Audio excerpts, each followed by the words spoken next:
അങ്ങനെ വെളുപ്പിന് ഏതാണ്ട് 4:30 ആയപ്പോഴത്തേക്ക് ഞങ്ങളത് രാമേശ്വരത്ത് എത്തിച്ചേർന്നേ. പിന്നീട് വെളിയിറങ്ങിയിട്ട് ചായയൊക്കെ കുടിച്ച് റൂമൊക്കെ എടുത്ത് ഫ്രഷായിട്ട് ധനുഷ്കോടിയിലേക്ക് വണ്ടി കയറി. രാമേശ്വരത്തു നിന്ന് ധനുഷ്കോടി വരെ ഏതാണ്ട് 30 രൂപയാണ്. ഫ്രീക്വൻ്റായിട്ട് ബസ്സസൊക്കെ അവൈലബിൾ ആണ്. അങ്ങനെ ഇന്ത്യയുടെ ഡെഡ് എൻഡായ ധനുഷ്കോടിയിൽ എത്തിയിരിക്കുകയാണ്.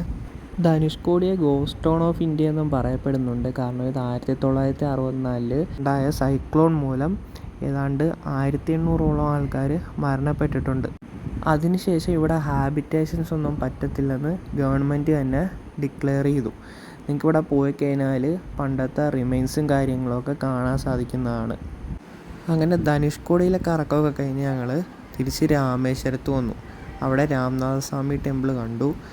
പിന്നെ ടെമ്പിളിൻ്റെ പരിസരത്ത് ഫ്രീ ആയിട്ട് ഭക്ഷണം കൊടുക്കുന്നുണ്ട്. ഞങ്ങൾ ഉച്ചക്കലത്തെ ഫുഡ് അവിടെ നിന്നായിരുന്നേ കഴിച്ചത്. അങ്ങനെ ഞങ്ങളുടെ പരിപാടിയെല്ലാം കഴിഞ്ഞ് തിരിച്ച് റൂമിൽ പോയി റെസ്റ്റൊക്കെ എടുത്തു. എന്നിട്ട് വൈകുന്നേരം മധുര പാസഞ്ചറിൽ കയറി മധുരയിലേക്ക് വിട്ടു. ഇത് പാമ്പം പാലത്തിൽ കൂടെ പൊയ്ക്കൊണ്ടിരിക്കുമ്പോൾ ഉള്ളൊരു വ്യൂ ആണേ. അങ്ങനെ 3 മണിക്കൂറത്തെ യാത്രയ്ക്ക് ശേഷം ഞങ്ങൾ മധുരയിലെത്തി. അവിടുന്ന് നാട്ടിലേക്കുള്ള ട്രെയിൻ കയറി.